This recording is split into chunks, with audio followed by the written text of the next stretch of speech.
and realized there was real money to be made. That's why I went after Henry Plummer.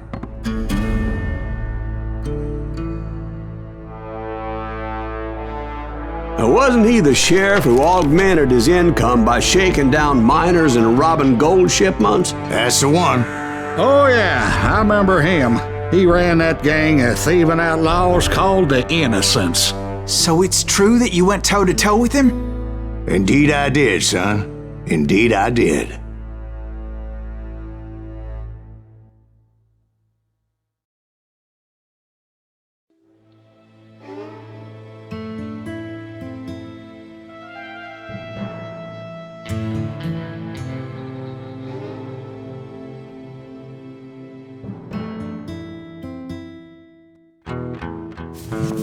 I knew I needed resources if I was going to track down Roscoe Bob Bryant, and hunting Plummer looked like a good way to get rich quick. As the local vigilantes exposed him as the leader of the bandits, and put a generous price on his head. Plummer rallied his gang to plunder one last gold mine before making their escape, and that's where I thought I'd find him.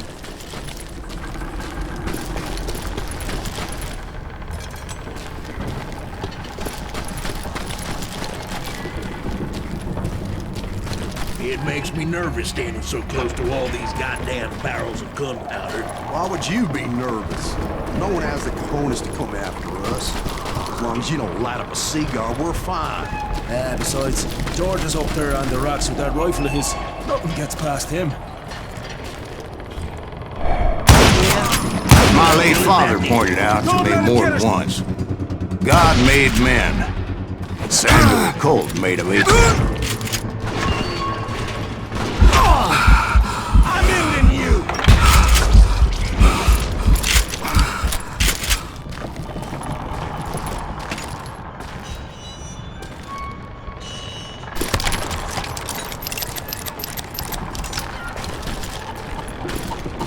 I knew that dynamite wasn't mine, so I decided the polite thing would be to return it.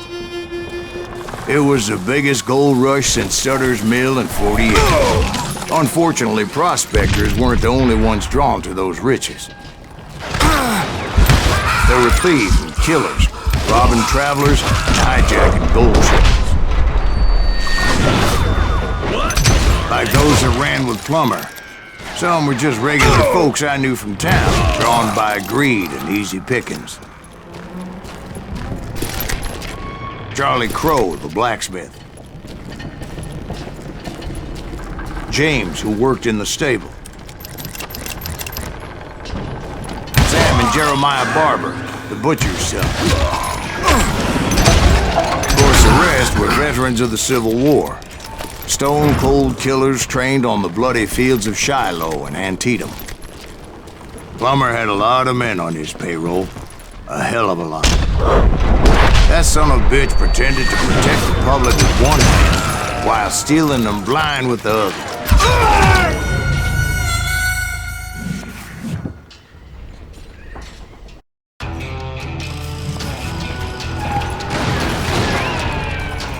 Plummer wants that asshole dead.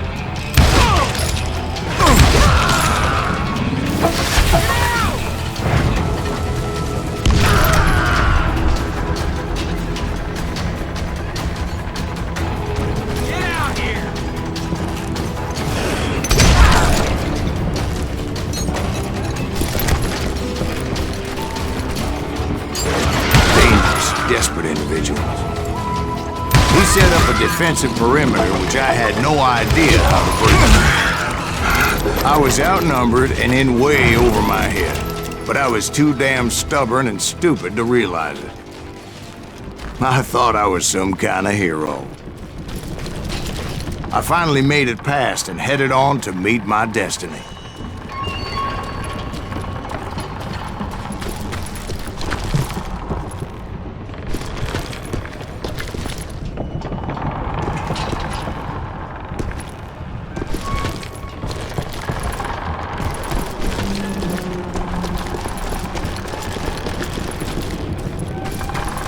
But first, I had something I needed to figure out. I had a few ideas on how to get into that mine, but once I made my decision, I knew there was no turning back. So my first thought was to enter the nearest mine portal. I saw an entrance. Made sense.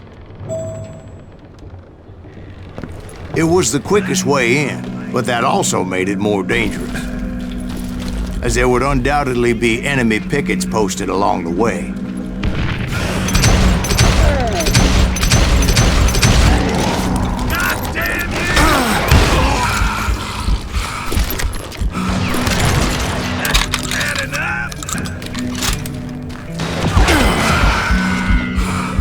Besides, once you enter a mine like that, it's easy to get all turned around.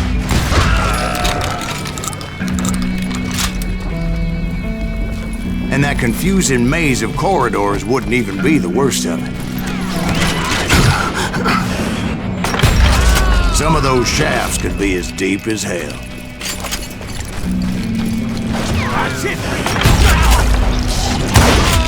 A single stumble or misstep can easily end in a deadly plunge to oblivion. I've got this!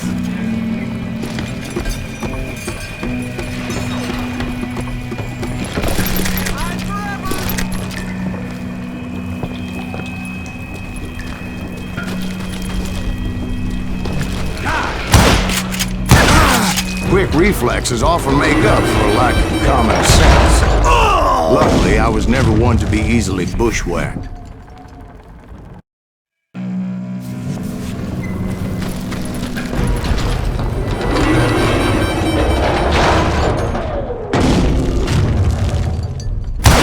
I would just need to be careful not to blow myself to kingdom come.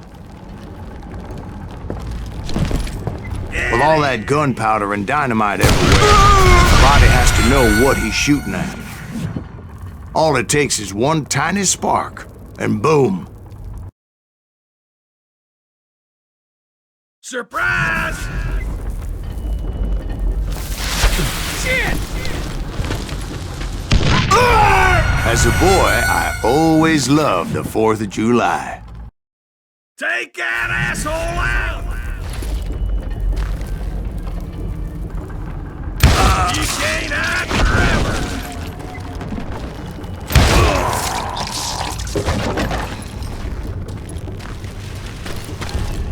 One wrong bullet could have turned that mine into a dad-blasted tube.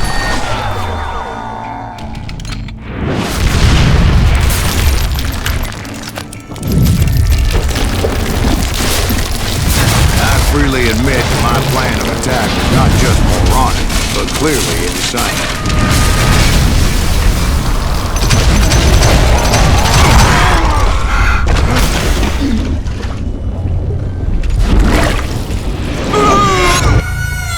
It's a good thing that I abandoned that ridiculous plan before I even tried it. Instead, I spotted a ladder, a way into the mine from the opposite side.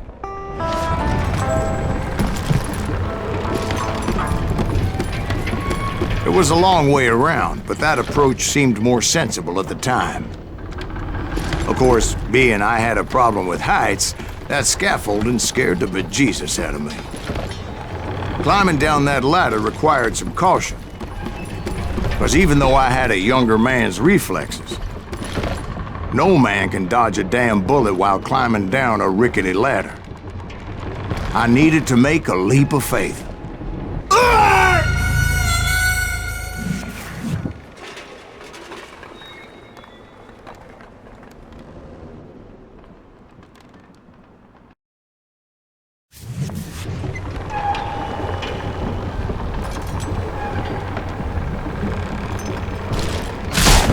I was determined not to give up, however. As Sheriff Plummer seemed quite the despicable character. When the vigilantes discovered what the sheriff was up to, people were outraged. That 10,000 they put on his head would go a long way to helping me find old Bob. And I had made it my mission to settle that score come hell or high water.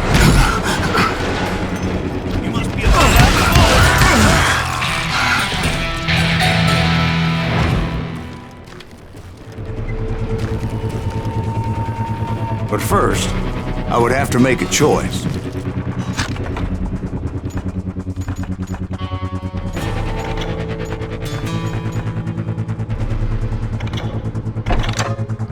Take the elevator or climb the ladder.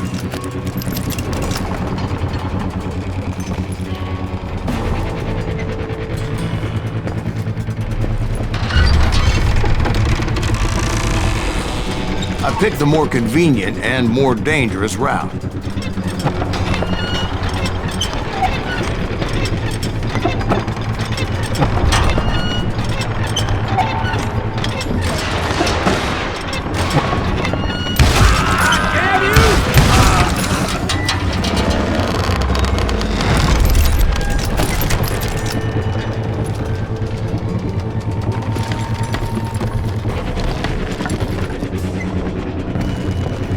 Plummer was a mad dog killer, and the people of Nevada City deserved better.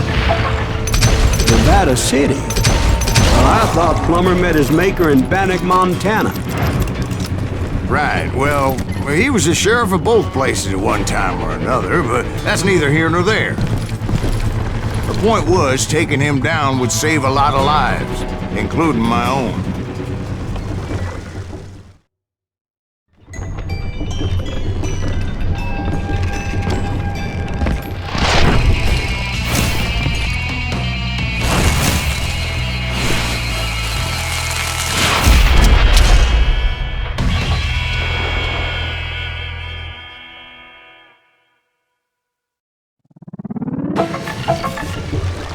Gonna blow you into next week! This day is just getting worse and worse for you! Henry Plummer was clearly unhinged, and I could see right away that this was going to take some doing.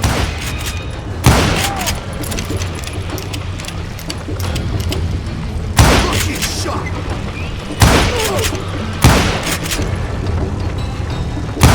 Damn! I need some help here! Come on, boys! Take this cocksucker out!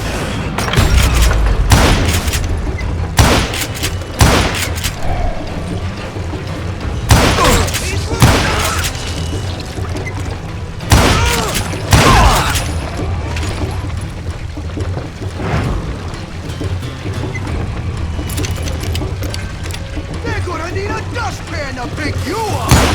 You can shoot, but can you aim? Keep pissing me off! See what I get you! I can shoot too!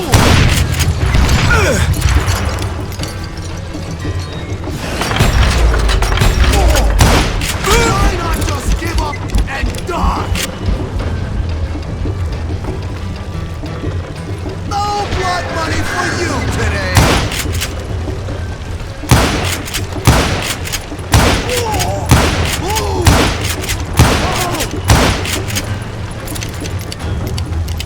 You ain't taking me! You kill him, or I kill you!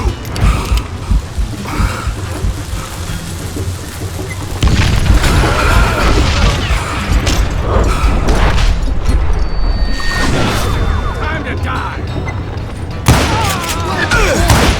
Just kill him!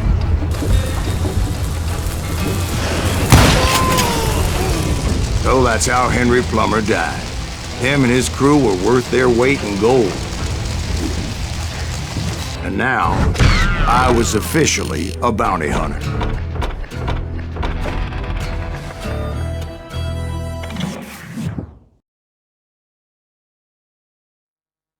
So, did you finally go after that Bob feller?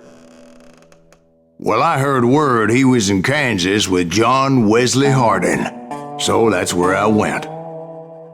Where in Kansas? Abilene. Why do you ask, Ben? No reason. Was Hardin as fast as Ringo? Ringo was fast, but John Wesley was as fast as the devil himself.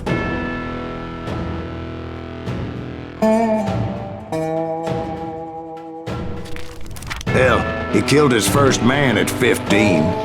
From that day forward, he had a price on his head and wouldn't back down for nobody, not even Wild Bill Hickok himself.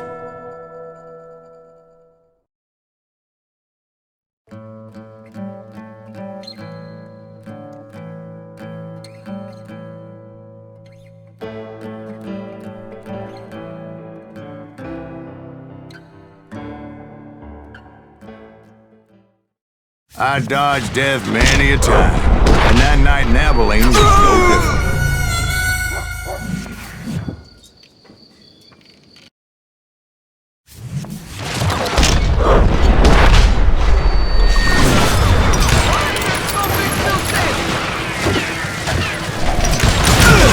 I was there with the intention of finding that bastard Bob and collecting the bounty on John Wesley.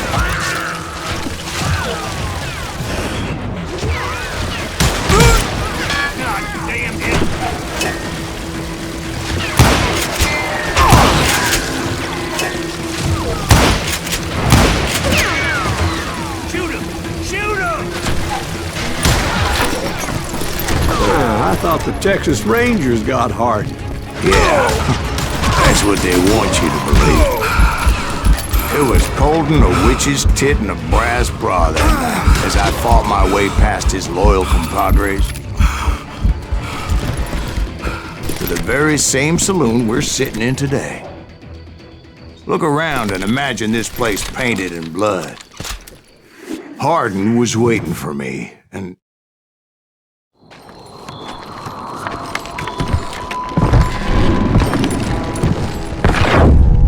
wait, I'm jumping the gun here. Let me back up and give you some background on this sumbitch. He deserves that much. Don't you think so, Ben? John Wesley Harden was a killer. By the end, he confessed to taking the lives of 42 men. He was a bona fide folk hero by then, and had amassed a gang of armed miscreants and other assorted thugs. He and his men set up camp outside of town, and I was hoping Bob was among them. They didn't ask why I was there. They knew, as most of them were wanted as well. I had to spill a lot of blood to find out Harden wasn't in that camp. He was carousing in town with his closest friends. Harden's boys apparently didn't want me to reach the Bull's Head. Some were hightailing it into town to inform their F.A. of my unwelcome presence.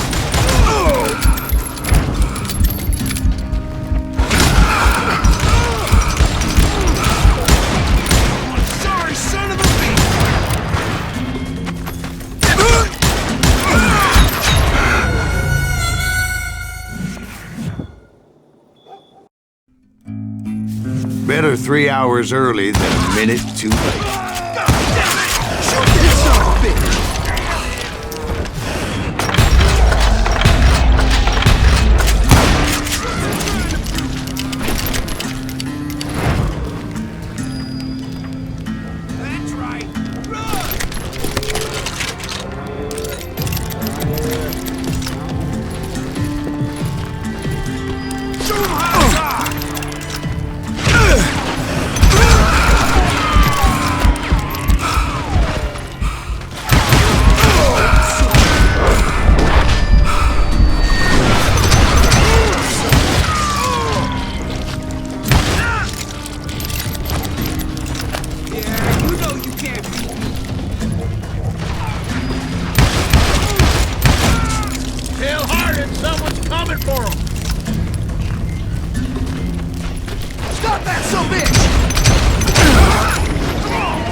I wondered if Bob was among them.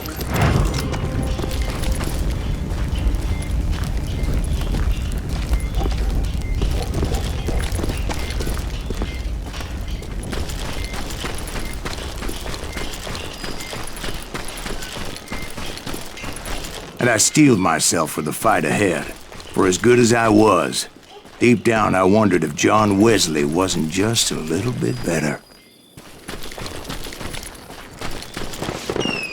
Before I could test my mettle against Harden, however, I would first need to dispatch his cadre of hired killers. Most of these degenerates were beyond redemption, but John Wesley might have been a different story.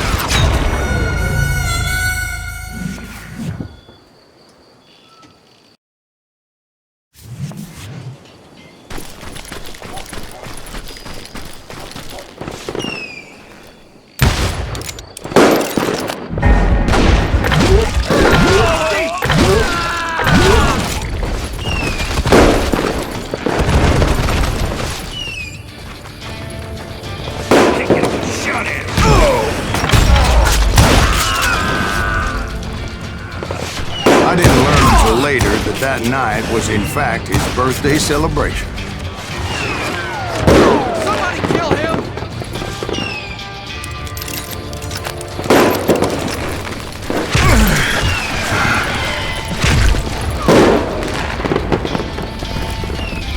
Shoot him! Shoot him!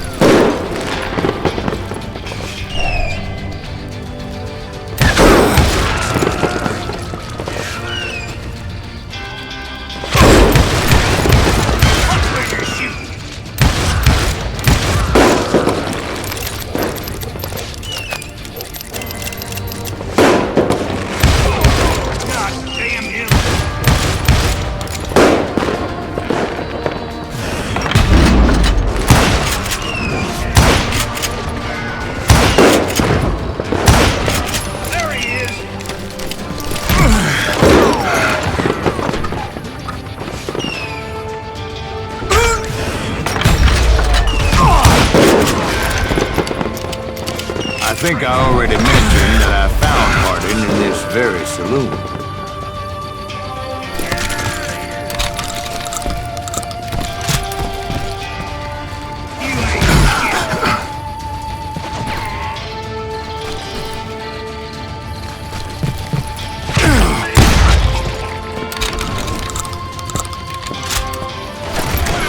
Suffice it to say, nobody there was happy to see me.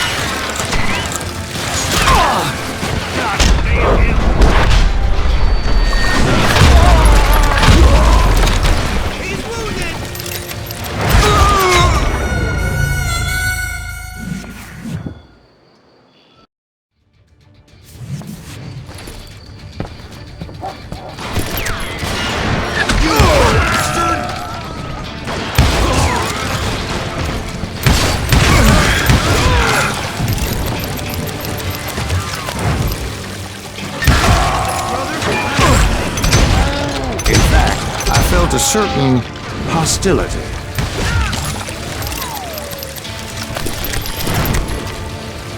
You better hide!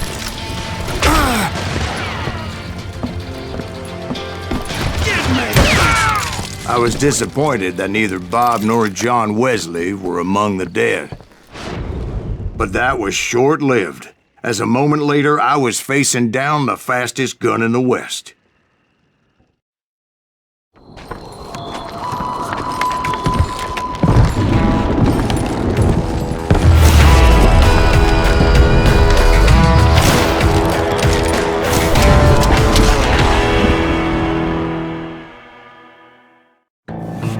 I felt a bolt of adrenaline, or maybe that was fear. He was well known for his tricks, and I knew I'd need my own if I was ever to defeat him.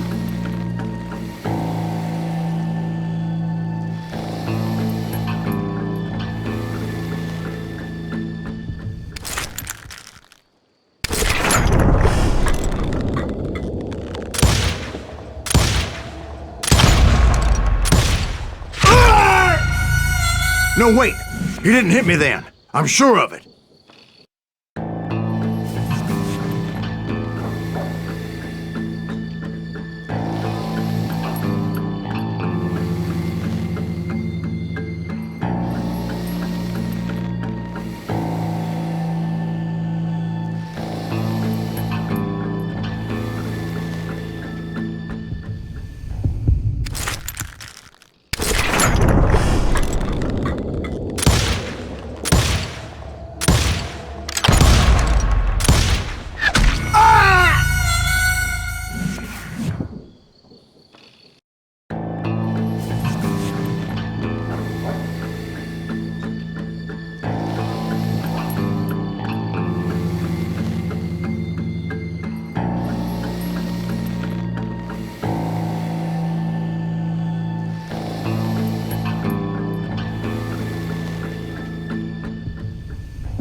I felt a bolt of adrenaline.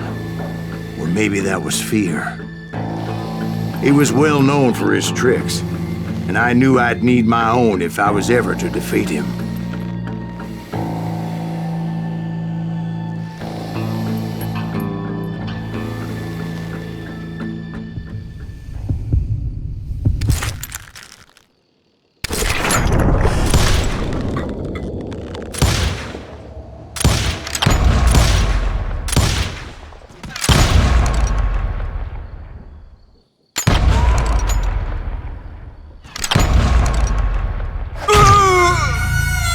No, wait! He didn't hit me then. I'm sure of it.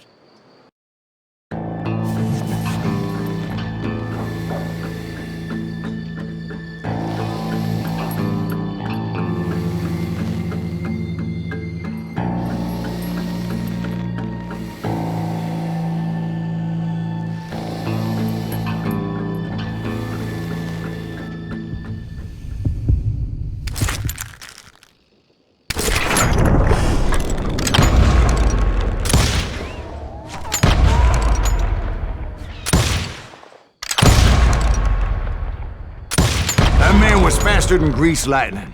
But being inebriated as he was, he didn't count his shots. And now, he was at my mercy. So he didn't die? No, I sent him to prison. Years later, after he was free, some restless avenger took his life. Shot him in the back in a saloon just like this one. Anybody up for another beer? Ben?